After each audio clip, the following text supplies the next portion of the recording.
So guys, आप सभी का स्वागत करता हूं मेरे इस यूट्यूब चैनल पे जिसका नाम है मिस्टर मैक। तो आज की ये वीडियो लास्ट वीडियो है एमसीओ 1 की, और जितने क्वेश्चन थे वो सारे मैंने जो है बता चुका हूं। और ये जितने भी वीडियोस हैं मेरे प्लेलिस्ट में आपको मिल जाएंगे, आप वहां जाके देख सकते हैं। और हो सका तो मैं कमेंट सेक्शन में या डिस्क्रिप्शन में जो है लिंक सेंड कर दूंगा, ठीक है।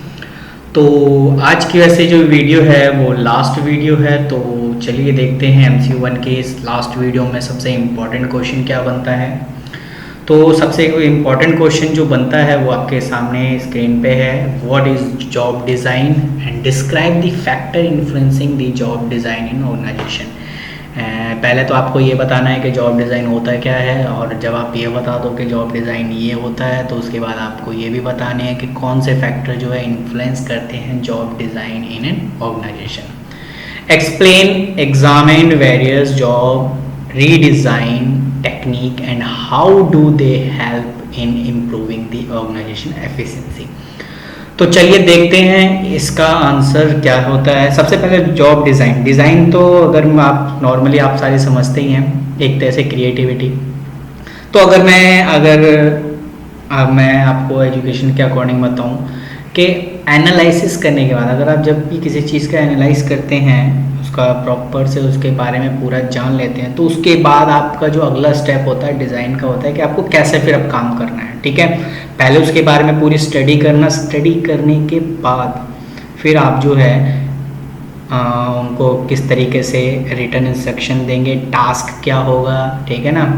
ये सारी बातें जो हैं एक जॉब डिज़ाइन में होती है, यानी कैसे कौन काम करेगा, किस तरीके से काम करेगा, ठीक है ना। तो ये सारी बातें एक जॉब डिज़ाइन में होती है, यानी सब कुछ एनालिसिस करने के बाद फिर हम उसे टास्क क्या होगा, किस तरीके से टास्क क्या, कौन उस टास्क को पूरा करेगा, ये सब कुछ सिलेक्ट करना, ठीक है ना। तो यही चीज़ है कि job design can be defined as a process of developing complete written instruction, ठीक है, task, characteristic and job component, ठीक है, कि उनकी विशेषता के आधार पे टास्क वगैरह दिया जाएगा। ये सारी बातें जो है एक जॉब डिज़ाइन में होती हैं। तो अगला है कि फैक्टर्स कौन कौन से होते हैं जो जॉब डिज़ाइन को अफेक्ट करते हैं। अगर मैं ऑर्गेनाइजेशनल की बात करूं, वेजेस इंपॉर्टेंट फैक्टर्स होता है जो इन्फ्लुएंस करते हैं। जैसे अगर किसी को कोई काम करवा तो ऑब्वियसली वेजेस पे भी ध्यान देना बहुत ज़रूरी होगा, क्योंकि अगर मैं किसी से ज़्यादा काम करवा रहा हूँ तो उसके अकॉर्डिंग उनको वेजेस भी प्रॉपरली मिलना चाहिए, ठीक है। तो ये भी मैटर करता है आपके फैक्टर इन्फ्लुएंसिंग में, ठीक है, क्योंकि आपने जिस तरीके से अगर आपने डिज़ाइन कर रखा है कि ये काम इस बंदे को करना है, तो ऑब्वियसली जो है आपको सैलरी भी उसी के अकॉर्डिंग नहीं। नेचर ऑफ वर्क ये भी मैटर करता है आपके फैक्टर। वर्किंग कंडीशन वहाँ की कैसी है ये भी मैटर करता है। अगर वर्किंग कंडीशन अगर आपके वहाँ की सही नहीं है तो लेबर काम नहीं करेंगे, और लेबर काम नहीं करेंगे तो जो आपने जो एनालाइज किया है उसके अकॉर्डिंग लोग काम नहीं कर पाएंगे, तो आपका जो भी आपने सोचा था वो कुछ भी ढंग से हो नहीं पाएगा। जॉब कंटेंट क्या होगा, वर्क ग्रुप कैसा होगा, लीडरशिप स्टाइल कैसी होगी, ये सारी बातें जो हैं एक तरीके से जॉब डिज़ाइन को अफेक्ट करती हैं। ये तो ऑर्गेनाइजेशनल के थ्रू था, संगठन के अकॉर्डिंग, संगठनात्मक जिसे हम बोलते हैं। लेकिन अगर मैं पर्सनल डिटर्मिनेंट्स के अकॉर्डिंग बात करूँ तो पर्सनैलिटी मैटर करता है, एज भी मैटर करता है, एजुकेशन, जेंडर डिफरेंस, ये सभी मैटर करते हैं एक जॉब डिज़ाइन को अफेक्ट करने में। किस तरीके से अफेक्ट करते हैं, जैसे अगर मैं बात करूँ पर्सनैलिटी, यानी अगर आप किसी को कोई काम दे रहे हैं तो ऑब्वियसली ये भी देखना ज़रूरी है कि क्या वो उस काम को करने लायक है या नहीं है, ठीक है। अब वही चीज़ है, अगर वो काम करने लायक है ही नहीं तो आप उसे काम दे रहे हो तो ऑब्वियसली काम तो गड़बड़ होगा ही होगा।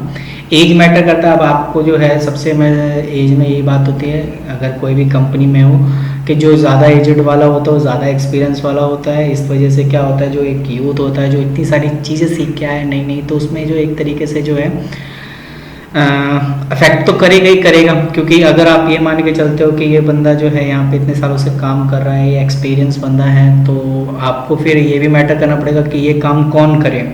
एक बाहर से जो आपने नया हायर कर रखा है जिसे पूरी नॉलेज है वो, लेकिन बट उसके पास एक्सपीरियंस नहीं है, और या तो वो जो आपके यहाँ इतने सालों से काम कर रहा है। एजुकेशन मैटर करता है आपके इस जॉब डिज़ाइन में। जेंडर डिफरेंस भी मैटर करता है कि आप ये चाहते हो कि नहीं जी इसको काम को सिर्फ मैन नहीं कर सकते, वुमेन नहीं कर सकते, तो ये भी एक तरीके से इन्फ्लुएंस कर सकता है। ठीक है, तो ये कुछ चीज़ें जो होती हैं जो एक तरीके से जॉब डिज़ाइन को अफेक्ट करती हैं, आप इसे आसानी से समझ सकते हैं, इसमें ये मैंने जो है इस बारे में ज़्यादा बात नहीं की। जॉब रीडिज़ाइन स्ट्रैटेजी क्या होता है? जॉब रीडिज़ाइन का मतलब ये होता है कि सपोज करिए आपने जो जॉब डिज़ाइन किया एनालाइज करने के बाद वो सक्सेसफुल हुआ या नहीं हुआ, उसके अकॉर्डिंग आप चाहते हो कि दोबारा से उसको रीडिज़ाइन किया जाए, दोबारा से उस पर स्टडी करने के बाद दोबारा एक प्रॉपर एक बनाया जाए डिज़ाइन, तो इसी को हम क्या बोलते हैं? जॉब रीडिज़ाइनिंग स्ट्रैटेजी बोलते हैं।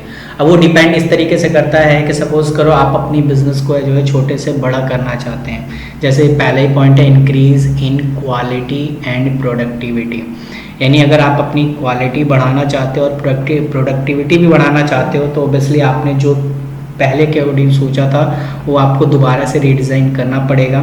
ठीक है, क्योंकि आपको क्वालिटी भी इंक्रीज़ करनी है, प्रोडक्टिविटी भी इंक्रीज़ करनी है। ठीक है, दूसरा point enhance motivation and job satisfaction, यानी अगर आपने कोई टास्क दिया है, लोग कर नहीं पा रहे या मोटिवेट नहीं है उस काम को करने के लिए, उन्हें लगता है कि वो काम गड़बड़ कर देंगे, तो आपको मोटिवेट करने की भी ज़्यादा ज़रूरत है। तो उसके लिए आपको लीडरशिप चेंज करनी पड़ेगी। क्या पता कि आपने जो पहले का लीडरशिप रखा है वो एक तरीके से सही वर्क नहीं कर पा रहा है, लोगों को जॉब सेटिस्फेक्शन नहीं हो पा रहा है, तो ये भी थोड़ा सा जो है आपको रीडिज़ाइन करने की ज़रूरत है। डेवलपमेंट ऑफ एडिशनल स्किल, आपको जो है एम्प्लॉय के अंदर जो है और भी इससे मतलब सिर्फ एक काम के लिए स्पेशलाइज ना हो, अगर आप चाहो तो आप उसमें एडिशनल स्किल भी क्या कर सकते हो? ऐड कर सकते हो।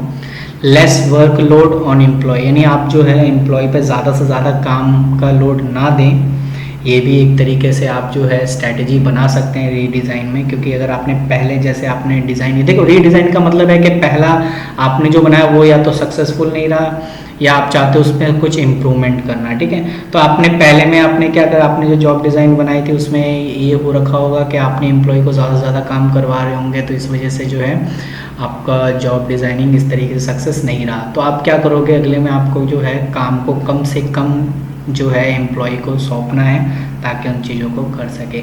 इनहेंस क्रिएटिविटी इन एम्प्लॉयज़, ठीक है ना, उनकी जो है सोचने की क्षमता भी, उनकी क्रिएटिविटी जो है वो भी आपको ज़्यादा से ज़्यादा इंक्रीज पे परक्यूजेस, यानी आप जो है आप उन्हें जो सैलरी दे रहे हैं उनके अलावा अगर आप हाउस अलाउंसेस वगैरह दें या आप ट्रैवलिंग अलाउंसेस वगैरह दें, तो उसमें वो जो है एक तरीके से जॉब सेटिस्फेक्शन उन्हें रहता है।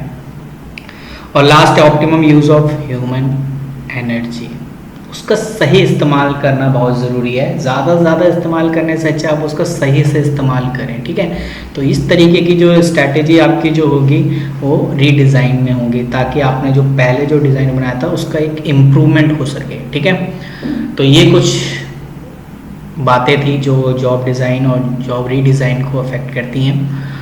तो आई होप आपको ये वीडियो पसंद आई होगी और थोड़े से में ही आपको ज़्यादा से ज़्यादा समझ में आया होगा, क्योंकि मैं इतना तो आपको मैं कहता हूँ ना, क्योंकि अगर मैं इस चीज़ को ढंग से समझाने लगा तो कम से कम हाफ एन आवर तो जाएगा ही जाएगा।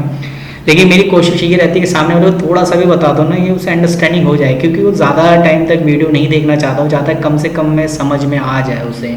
उसके बाद उसे क्या करना है, उसके बाद उस चीज़ को अगर आप उस चीज़ को समझ लेते तो ऑब्वियसली आप वहाँ पर लिख ही लोगे। ठीक है, तो ये भी चीज़ मैटर करता है, तो इसलिए मैं चाहता हूँ कम से कम टाइम में ही आपको समझाऊँ ताकि आपको जो है पढ़ने में अच्छा लगे। ठीक है, बाकी अगर मेरे से कोई भूल हुई हो तो भाई माफ़ कर देना।